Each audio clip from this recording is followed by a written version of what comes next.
Motivation. जब तक तोड़ेंगे नहीं तब तक छोड़ेंगे नहीं। नमस्कार, ये content Gyanodaya classes by Anand sir द्वारा प्रस्तुत किया गया है।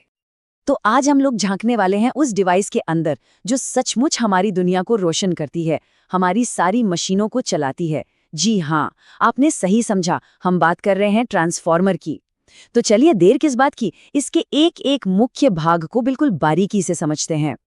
तो ठीक है, शुरुआत करते हैं। और शुरुआत करेंगे इस मशीन के बिल्कुल दिल से, मतलब इसके अंदर से। हम ट्रांसफॉर्मर को अंदर से बाहर की तरफ समझेंगे और सबसे पहले देखेंगे इसके सबसे जरूरी कंपोनेंट्स, मतलब वो हिस्से जिनके बिना ये काम ही नहीं कर सकता। तो सबसे पहले चलिए नजर डालते हैं उन मुख्य आंतरिक भागों पर जो ट्रांसफॉर्मर के काम करने की, आप कह सकते हैं, नींव रखते हैं। ये हैं कोर, वाइंडिंग्स, इंसुलेशन, तेल और इसका टैंक।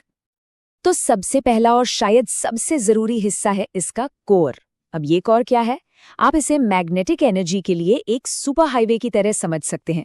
ये बना होता है पतली पतली सिलिकॉन स्टील की परतों से, जिन्हें हम लैमिनेशंस कहते हैं।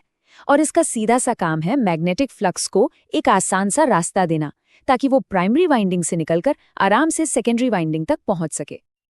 अच्छा, अब एक सवाल दिमाग में आता है कि भाई ये लैमिनेशंस ही क्यों इस्तेमाल करते हैं, एक ठोस टुकड़ा क्यों नहीं? तो देखिए, इसका सबसे बड़ा कारण है एनर्जी लॉस को रोकना। ये जो पतली और इंसुलेटेड स्टील की शीट्स होती हैं ना, ये एडी करंट की वजह से होने वाले नुकसान को बहुत कम कर देती हैं। और जानते हैं, इसी छोटी सी ट्रिक की वजह से एक ट्रांसफॉर्मर इतना हाईली एफिशिएंट बन पाता है। चलिए, कोर के बाद अब बात करते हैं वाइंडिंग्स की। सबसे पहले आती है प्राइमरी वाइंडिंग, यानी कि प्राथमिक कुंडली। आप इसे ट्रांसफॉर्मर का इनपुट दरवाजा समझ लीजिए। यहीं पर, इसी जगह पर हम अपनी एसी वोल्टेज की सप्लाई देते हैं। और जहां इनपुट है वहां आउटपुट भी तो होगा। तो प्राइमरी के बाद आती है सेकेंडरी वाइंडिंग, मतलब द्वितीयक कुंडली। ये है ट्रांसफॉर्मर का आउटपुट साइड। यहीं से हमें वो बदला हुआ, मतलब ट्रांसफॉर्म किया हुआ वोल्टेज मिलता है, जिसे हम आगे अपने घरों में, फैक्ट्रियों में, उपकरणों में इस्तेमाल करते हैं। अब एक बात सोचिए, इन दोनों वाइंडिंग्स में बहुत हाई वोल्टेज दौड़ रहा होता है, तो इन्हें एक दूसरे से और कोर से भी अलग रखना कितना जरूरी होगा, है ना? अगर ये छू गए तो बस शॉर्ट सर्किट। और यहीं पर हीरो की तरह एंट्री होती है इंसुलेशन की। इसका काम ही है वाइंडिंग्स को शॉर्ट सर्किट से बचाना।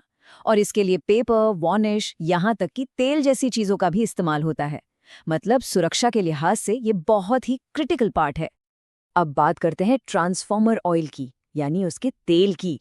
ये कोई मामूली तेल नहीं है, ये दो बहुत जरूरी काम करता है। एक तो ये कूलेंट है, मतलब ट्रांसफॉर्मर के अंदर जो भयंकर गर्मी पैदा होती है, ये उसे सोख कर मशीन को ठंडा रखता है। और दूसरा, ये इंसुलेशन की एक एक्स्ट्रा लेयर भी देता है। आप अंदाजा लगाइए, अगर ये तेल ना होना तो एक बड़ा सा पावर ट्रांसफॉर्मर कुछ ही मिनटों में इतना गर्म हो जाएगा कि उसकी सारी वाइंडिंग्स पिघलकर जल जाएंगी। इतना जरूरी है ये। तो अब हमारे पास कोर है, वाइंडिंग है और तेल भी है। इन सबको एक साथ सुरक्षित कहाँ रखा जाए?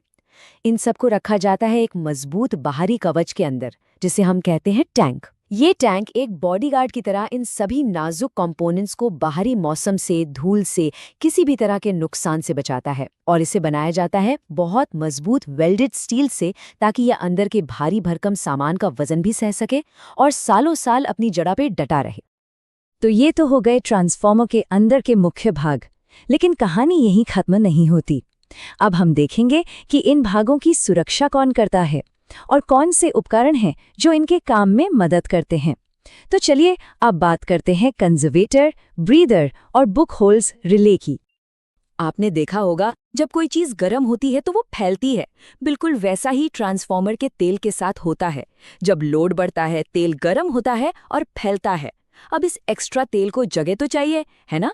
इसी के लिए मेन टैंक के ऊपर एक छोटा सा एक्स्ट्रा टैंक लगा होता है, जिसे हम कंजर्वेटर टैंक कहते हैं। ये एक तरह का ओवरफ्लो टैंक है। और जब तेल वापस ठंडा होकर सिकुड़ता है तो यही टैंक तेल का लेवल मेंटेन करता है। अच्छा, अब जब तेल कंजर्वेटर में ऊपर नीचे होता है तो जाहिर है कि हवा अंदर बाहर जाएगी। और हवा में क्या होती है? नमी। और ये नमी ट्रांसफॉर्मर के तेल की सबसे बड़ी दुश्मन है। ये तेल को खराब कर सकती है। तो इस नमी को रोकने के लिए आता है ब्रीदर। ये ट्रांसफॉर्मर के फेफड़े हैं, लेकिन ये सिर्फ सूखी हवा में सांस लेते हैं। इसके अंदर भरा होता है सिलिका जेल, जो अंदर जाने वाली हवा की सारी नमी को सोख लेता है, बिल्कुल एक एयर प्यूरिफायर की तरह। सब कुछ ठीक चल रहा है, कूलिंग हो रही है, हवा भी साफ जा रही है, लेकिन सोचिए जरा, अगर ट्रांसफार्मर के अंदर ही कोई बड़ी गड़बड़ हो जाए तो, कोई शॉर्ट सर्किट, कोई फॉल्ट, तब क्या होगा?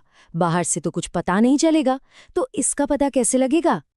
और इस अगर का जवाब है बुक होल्स रिले। ये एक तरह का सीक्रेट एजेंट है जो मेन टैंक और कंजर्वेटर के बीच बैठा रहता है। ये सिर्फ बड़े पावर ट्रांसफार्मर में होता है और इसका एक ही काम है, अंदरूनी गड़बड़ियों पर नजर रखना।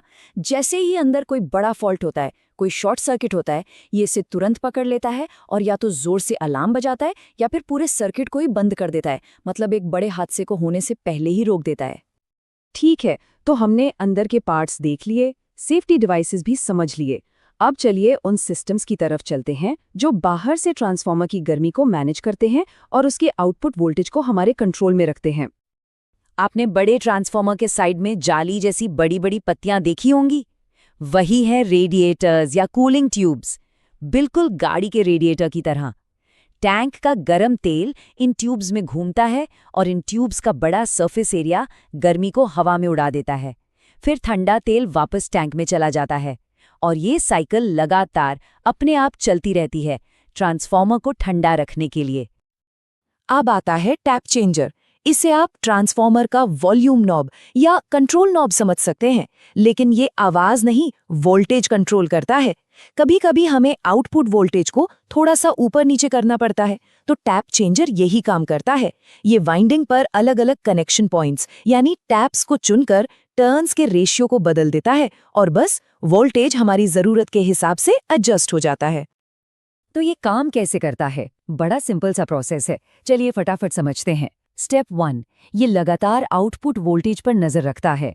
स्टेप 2, जैसे ही वोल्टेज में कोई बदलाव आता है, ये वाइंडिंग पर एक नया कनेक्शन पॉइंट मतलब नया टैप सेलेक्ट कर लेता है। स्टेप 3, ये कनेक्शन को पुराने टैप से हटाकर नए वाले पर शिफ्ट कर देता है। और स्टेप 4, हो गया काम, आउटपुट वोल्टेज अब बिल्कुल सही है। कितना स्मार्ट है ना? और आखिर में बात करते हैं बुशिंग्स की। आपने ट्रांसफार्मर के ऊपर वो चीनी मिट्टी के सींग जैसे बड़े बड़े इंसुलेटर्स जरूर देखे होंगे, है ना? बस वही है बुशिंग्स। इनका काम बहुत जरूरी है। ये बाहर से आने वाली हाई वोल्टेज लाइनों को ट्रांसफार्मर की अंदरूनी वाइंडिंग से जोड़ने के लिए एक सेफ और इंसुलेटेड रास्ता देते हैं। इनके बिना करंट सीधे टैंक की बॉडी में चला जाएगा। तो हमने ट्रांसफार्मर के लगभग सभी पार्ट्स को समझ लिया है। अब चलिए कुछ ऐसी खास जानकारी पर नजर डालते हैं जो एग्जाम के पॉइंट ऑफ व्यू से बहुत इंपॉर्टेंट है और ये आपको हमेशा याद रखनी चाहिए। और ये पॉइंट तो सच में आपको हैरान कर देगा। एक ट्रांसफार्मर कितना कमाल की मशीन है, इसका अंदाजा आप इसकी एफिशिएंसी से लगाइए। ये 95 से 99% तक एफिशिएंट होता है। इसका मतलब समझते हैं? मतलब जितनी बिजली हम इसे देते हैं, ये लगभग उतनी ही बिजली हमें वापस दे देता है, लॉस ना के बराबर। ये इंजीनियरिंग का एक चमत्कार है। जरा सोचिए, हमारी कार का इंजन पेट्रोल की सिर्फ 20 से 30% एनर्जी को ही पहियों तक पहुंचा पाता है, बाकी सब गर्मी और धुएं में बर्बाद। और यहाँ ये मशीन 99% तक एफिशिएंट है। कमाल है। तो ये थी ट्रांसफार्मर के मुख्य भागों की कहानी। धन्यवाद। और हाँ, हमेशा याद रखिएगा, हमारा और आपका मोटिवेशन एक ही है, जब तक तोड़ेंगे नहीं तब तक छोड़ेंगे नहीं।